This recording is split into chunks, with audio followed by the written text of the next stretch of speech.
হরে কৃষ্ণ। জয় শিল প্রপাত, জয় গুরু মহারাজ। শ্রীমদ্ ভগবদ গীতা,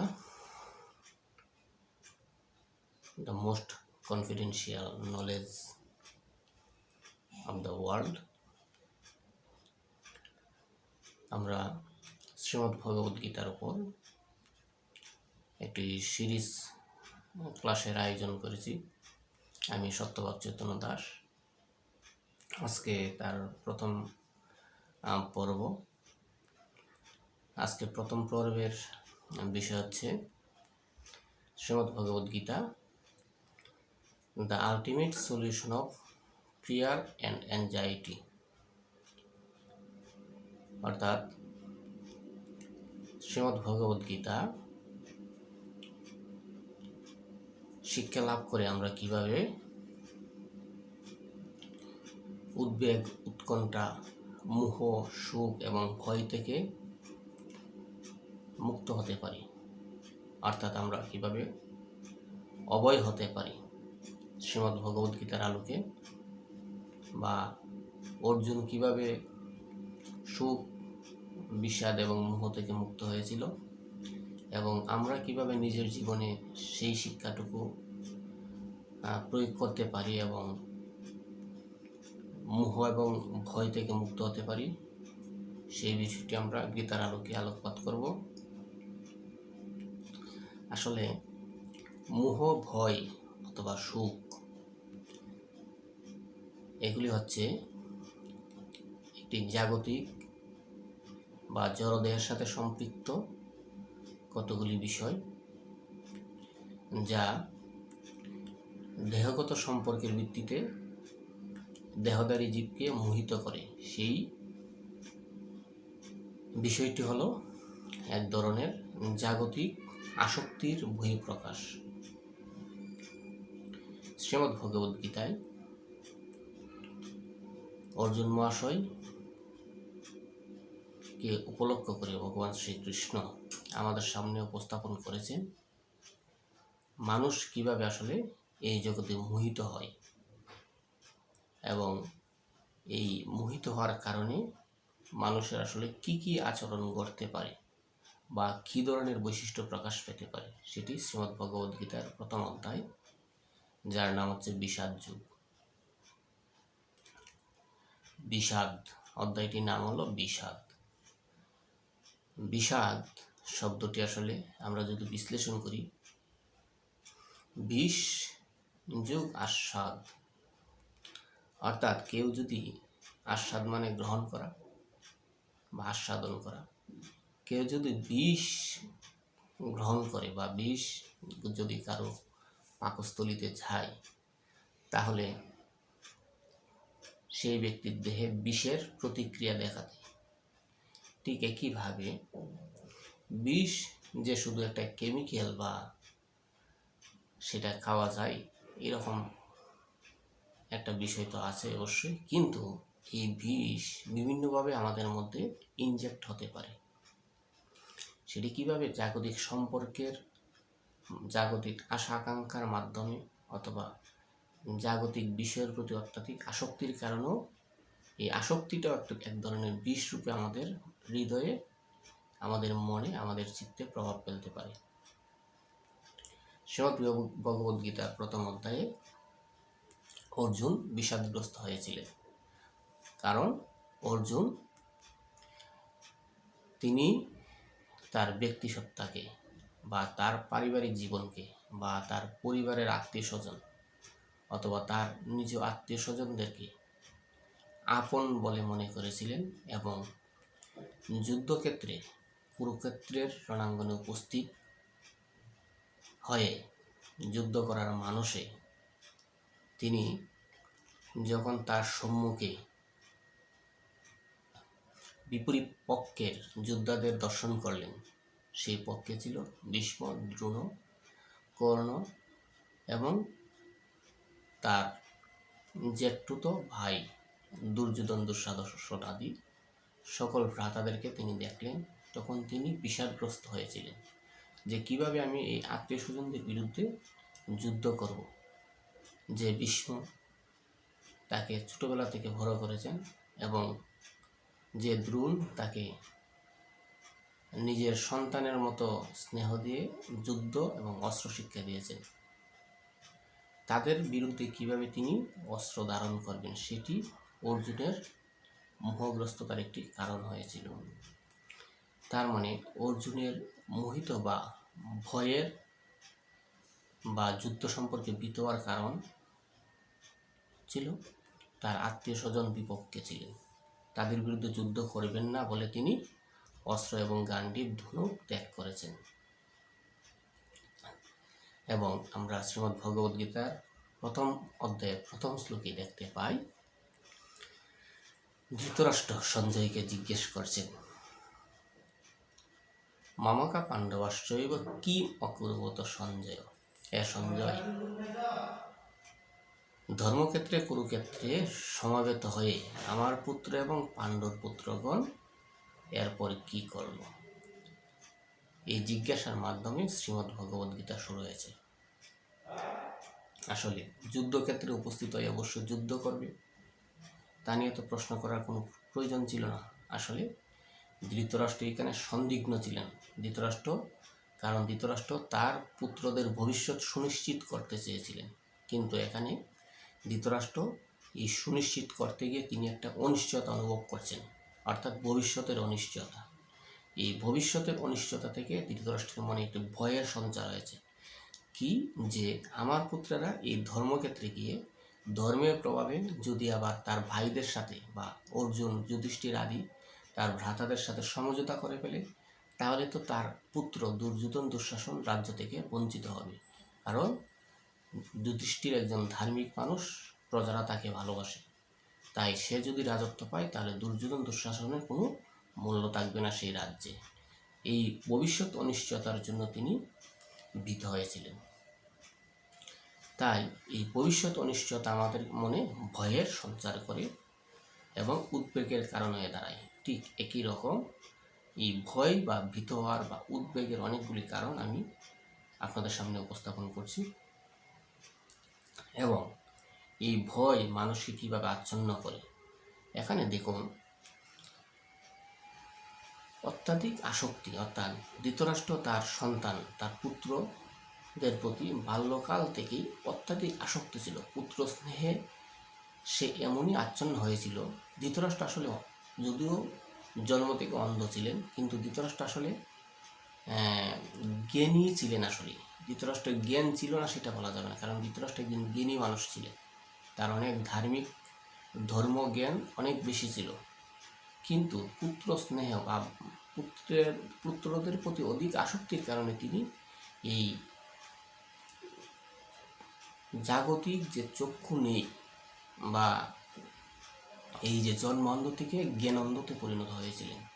এই জ্ঞানন্ধ থেকে তার মধ্যে জড়দেহের প্রতি আসক্তি বা জড়দেহকে নিজের স্বরূপ মনে করে তিনি তার পুত্রদেরকে আপন মনে করেছিলেন।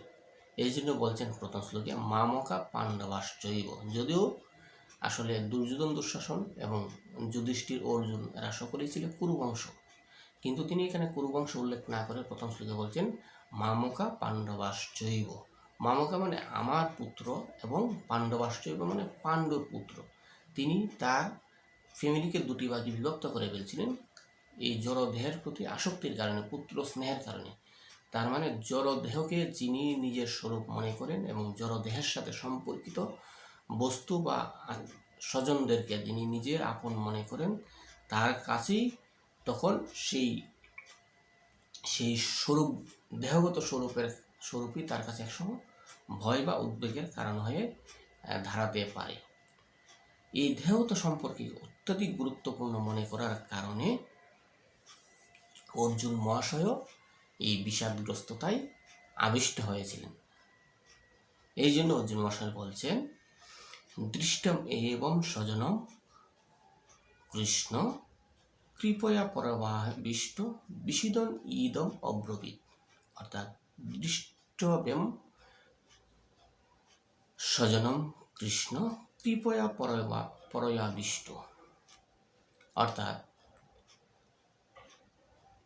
অর্থাৎ বিপক্ষ দলীয় যোদ্ধাদের সাথে তিনি তার আত্মীয় স্বজন এবং বন্ধুবান্ধব মাতুলদেরকে দর্শন করে তার শরীরে কি ঘটছে সেই বিষয়টা তিনি কৃষ্ণের কাছে উপস্থাপন করছেন। কি বলছেন? দৃষ্টা এবং স্বজনম কৃষ্ণ কৃপয়া পরয়াবিষ্ট, অর্থাৎ বিপক্ষ দলে আমার আত্মীয় স্বজনকে দেখে আমার হৃদয় কৃপায় আবিষ্ট হয়ে গেছে, তাদের প্রতি সহানুভূতিতে আবিষ্ট হয়ে গেছে। এবং এর ফলে এই সহানুভূতির ফলে, দেহগত সম্পর্কের সহানুভূতির ফলে তার হৃদয়ে কি হয়েছে? বিষিদম ইদম অব্রবীত, বলছে এই সম্পর্কটা তার মধ্যে বিষিদম ইদম, আমার শরীরে যেন অবশ এবং অবস্থ হচ্ছে এবং সেটা বিষক্রিয়ার মতো হচ্ছে, এরকম মনে হচ্ছে। এবং তিনি নিজের শরীরকে অবশ মনে করছেন, যুদ্ধ করবেন কিভাবে? কারণ এই দেহগত সম্পর্কই তার হৃদয়ে, একই সাথে যেমন সে সাধু ছিল বা ভক্ত ছিল, এই কারণে তার মধ্যে কৃপার একটা বিপক্ষ, তার আত্মীয় স্বজনদের প্রতি কৃপা পরায়ণতা, অর্থাৎ তার আত্মীয় স্বজনের প্রতি সহানুভূতি তার মধ্যে প্রকাশ করেছিল। ঠিক একইভাবে দেহগত সম্পর্কের ফলে অর্জুনের হৃদয়ে একটা ভয়ের সঞ্চার হয়েছিল যে তিনি কিভাবে তার আত্মীয় স্বজনদেরকে বধ করবেন। তাই এই জাগতিক বিষয় অত্যাধিক আসক্তির ফলে আমাদের হৃদয়ে ভয়ের সঞ্চার হয় এবং বিষাদগ্রস্ত হয়। এই জন্য অর্জুন আরও বলছেন, ন চ শ্রেয় অনুপশ্যামি হত্যা স্বজনম আহবে। বলছেন কি? ন চ শ্রেয় অনুপশ্যামি, আমি এই যুদ্ধকে শ্রেয় বলে মনে করছি না। কারণ কি? হত্যা স্বজনম আহবে, এই যুদ্ধে আমাকে স্বজনকে বধ করতে হবে এবং এই স্বজনকে বধ করার পাপ আমি নিতে পারবো না। অর্থাৎ স্বজনদের বিরুদ্ধে যুদ্ধ করতে হবে বলে অর্জুন বিষাদগ্রস্ত হয়েছেন। অর্থাৎ স্বজন মানে দেহের সাথে সম্পর্কিত, তার মানে দেহের সাথে সম্পর্ক আছে বলে তাদের বিরুদ্ধে তিনি যুদ্ধ করতে পারবেন না, এইরকম একটা উক্তি করেছেন। তার মানে বোঝা গেল যে তিনি দেহগত সম্পর্কটাকেই এখানে গুরুত্বপূর্ণ বলে মনে করছেন, অথবা অতিরিক্ত এই দেহগত সম্পর্ককে গুরুত্বপূর্ণ মনে করাটাই অর্জুনের বিষাদগ্রস্ততার একটি অন্যতম কারণ হয়ে দাঁড়িয়েছিল। এবং এই যুধিষ্ঠির, অর্জুন, নকুল, সহদেব এর মাধ্যমে, আচরণের মাধ্যমে এবং প্রথম শ্লোকে ধৃতরাষ্ট্রের আচরণের মাধ্যমে, ধৃতরাষ্ট্রের মনোভাবের মাধ্যমে তাদের এই দেহগত সম্পর্কটাকে এখানে গুরুত্বপূর্ণ মনে করার কারণে তাদের এই বিষাদগ্রস্ততা বা তাদের এই ভয়ের কারণ আমরা বর্ণনা করলাম। এখন এই ভয়ের আরও কিছু কারণ রয়েছে, যেমন দুর্যোধন বলছেন তিনি তার বিপক্ষ দলের সৈন্যদের শক্তি সামর্থ্য সম্পর্কে তার গুরুদেবের কাছে, দ্রোণাচার্যের কাছে বলছেন, উপস্থাপন করছেন একজন চতুর কূটনীতিকের মতো। এবং একই সাথে তার সপক্ষ দলে যে মহারথী যোদ্ধাগণ আছে এবং সেই অতিরিক্ত আত্মবিশ্বাসটাও তিনি দ্রোণাচার্যের কাছে উপস্থাপন করছেন। এই অতিরিক্ত আত্মবিশ্বাস অনেক সময় আমাদের মধ্যে কি বলে ভয় বা উদ্বেগ সৃষ্টি করতে পারে। অতিরিক্ত আত্মবিশ্বাসের বলে আমরা অনেক কাজ করে ফেলি যে কাজটুকু আমাদের করা উচিত নয়। যেমন দুর্যোধন তার গুরু দ্রোণাচার্যের কাছে বলছেন, ভবান ভীষ্মশ্চ কর্ণশ্চ, অর্থাৎ আমার পক্ষে, ওই পক্ষে শুধুমাত্র কে আছে? এই দ্রুপদ পুত্র ধৃষ্টদ্যুম্ন এবং ভীম দ্বারা দুর্বলভাবে সুরক্ষিত আছে পাণ্ডব পক্ষ, আর আমাদের পক্ষে আপনি স্বয়ং আছেন ভীষ্ম, হয় পিতামহ, এবং আপনার সাথে আছেন মহারথী দ্রোণাচার্য এবং মহারথী কর্ণ আছেন। তাই আমরা অবশ্যই এই যুদ্ধে জয়লাভ করব, কারণ আপনারা সকলেই কখনো যুদ্ধে পরাজিত হন না। অর্থাৎ দুর্যোধনের হৃদয়ে অনেক প্রচণ্ড আত্মবিশ্বাস ছিল। সে মনে করছিল এই পিতামহ ভীষ্ম যেহেতু আছে তার জয় সুনিশ্চিত, পাণ্ডবদের পরাজয় সুনিশ্চিত। এই অতিরিক্ত আত্মবিশ্বাসী এই কৌরব বংশকে বিনাশের দ্বার প্রান্তে নিয়ে গিয়েছিল এবং সমস্ত হস্তিনাপুরকে সুখে মোহিত করেছিল বা সুখের কারণ হয়ে দাঁড়িয়েছিল। ধৃতরাষ্ট্র তার পুত্রদের মাত্রাতিরিক্ত আকর্ষণ তাকে অন্ধত্বে পরিণত করছে। সে যে আসলে চোখ যে ছিল না জাগতিক বা দৃষ্টিশক্তিহীন ছিল না, সেটা না, সে তার পুত্রদের প্রতি অতিরিক্ত আকর্ষণের কারণে তার জ্ঞানন্ধত্ব হয়েছিল, অর্থাৎ হিতাহিত জ্ঞান তার ছিল না। সে চেয়েছিল যে কোনোভাবেই হোক না কেন যেন তার পুত্ররা এই হস্তিনাপুরের রাজসিংহাসনে রাজত্ব করবে, সেটা যে কোনো চতুরতা, যে কোনো চলনার আশ্রয় গ্রহণ করেও। এই জন্য শকুনিকে তাদের উপদেষ্টা, তার পুত্রদের উপদেষ্টা পদে নিযুক্ত করেছিলেন। মামা শকুনিকে দুর্যোধন দুঃশাসন পরিচালনা করত মামা শকুনি। এই জন্য শকুনির অতি চতুরতার জন্য এই কুরুবংশ সুখে অভিভূত হয়েছিল এবং উদ্বেগ তৈরি হয়েছিল কুরুবংশের মধ্যে, এমনকি পুরো ভারতবর্ষের মধ্যে। এই অতিরিক্ত চতুরতা আমাদের অনেক সময় ভয় বা উদ্বেগের কারণ হয়ে দাঁড়ায়। তাই এই ভয় কি করতে হবে? জয় করতে হবে। ভয়কে কি করতে হবে? জয় করতে হবে। অর্থাৎ ফিয়ারকে ডিয়ারে পরিণত করতে হবে। ফিয়ার, ভয় দূরীভূত হবে, এবং এই ভয় যখন দূরীভূত হবে, সেই কৌশল যখন আমরা আয়ত্ত করতে পারবো, ভয়কে যখন জয় করতে পারবো, তখন আমরা ভগবানের অতি প্রিয় হব। কিভাবে প্রিয় হব? অর্থাৎ ভগবানের প্রিয় কীভাবে হবে? এই ফিয়ার মানে হলো ফেস অ্যাট্রাকশন। ফিয়ার মানে হলো স্থূল দেহের প্রতি আকর্ষণ।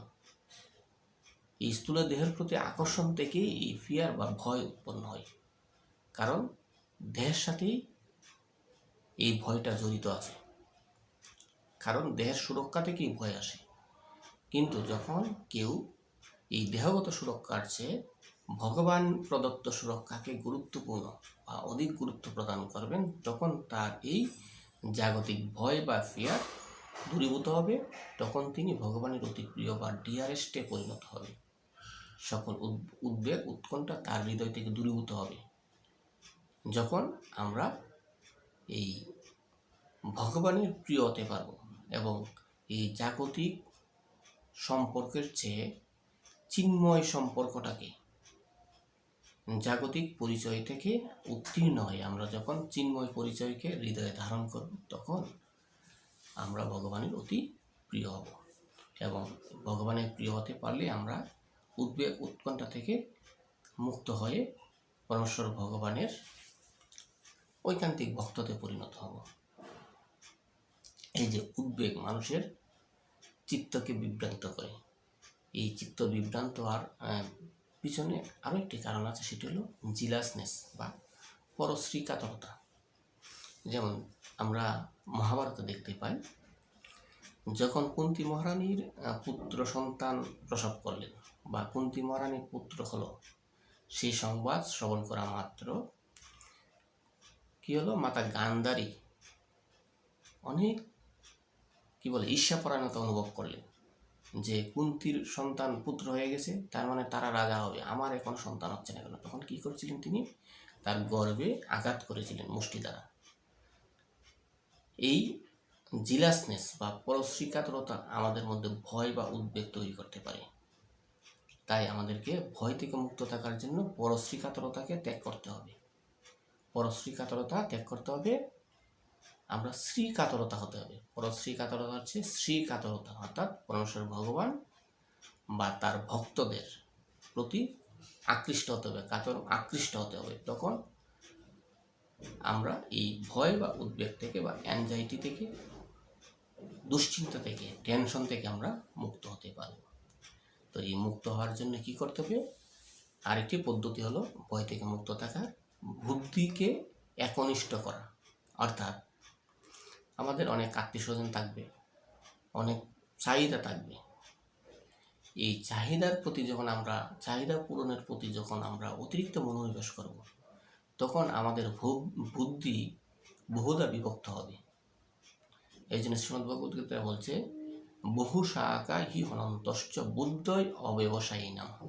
যাদের বুদ্ধি একনিষ্ঠ না, একনিষ্ঠ মানে যাদের বুদ্ধি পরমেশ্বর ভগবানের প্রতি নিষ্ঠ না, পরমেশ্বর ভগবানের প্রতি একাগ্র না, তাদের বুদ্ধি শ্রীমদ্ ভগবদ্গীতা বলছে বহু শাখায় বিভক্ত থাকে।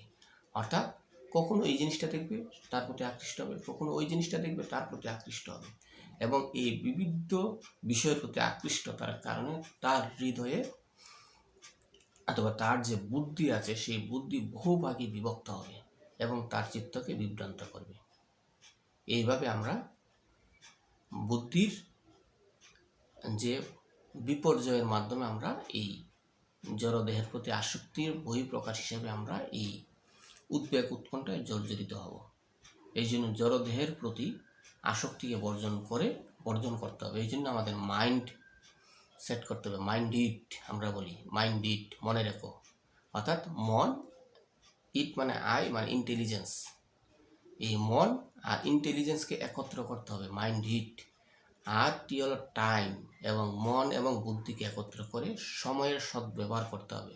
যখন যে সময়ে যে কাজটুকু করার কথা আমাদের, যখন যে সময়ে যে সেবাটুকু করার কথা সেটিকে আমাদের যথাযথভাবে সম্পাদন করতে হবে। তাহলে আমাদের মনের বা চিত্তের চঞ্চলতা, উদ্বেগ, ভয় থেকে আমরা মুক্ত থাকব এবং আমাদের এই ধরনের আচরণ, অর্থাৎ এই ধরনের বুদ্ধির থিঙ্কিং, বিহেভিং এবং রিয়েক্টিং, থিঙ্কিং, বিহেভিং এবং রিয়েক্টিং আমাদের নিয়ন্ত্রিত হবে। আমরা কি চিন্তা করব, কি আচরণ করব, কারোর সাথে কিভাবে রিয়্যাক্ট করব, সেইটা যখন আমার বুদ্ধির দ্বারা নিয়ন্ত্রিত হবে তখন আমরা ভয়, উদ্বেগ, উৎকণ্ঠা থেকে আমরা নিয়ন্ত্রিত থাকব। তাহলেই আমাদের এই জগতের জাগতিক সকল সমস্যার সমাধান হবে এবং আমরা ভগবানের অতি প্রিয় ভক্তে পরিণত হব এবং নিজের বুদ্ধিকে, নিজের মনকে আমরা চঞ্চলতা থেকে নিবৃত্ত করতে পারবো বুদ্ধির মাধ্যমে। তখন আমাদের হৃদয়ের মধ্যে যে ভয়, উদ্বেগ, সুখ সব কিছু দূরীভূত হবে এবং ভয়কে জয় করে আমরা ভগবানের শ্রীকৃষ্ণের অত্যন্ত প্রিয় ভক্তে পরিণত হব। হরে কৃষ্ণ। আজকে আমরা এখানে রাখছি।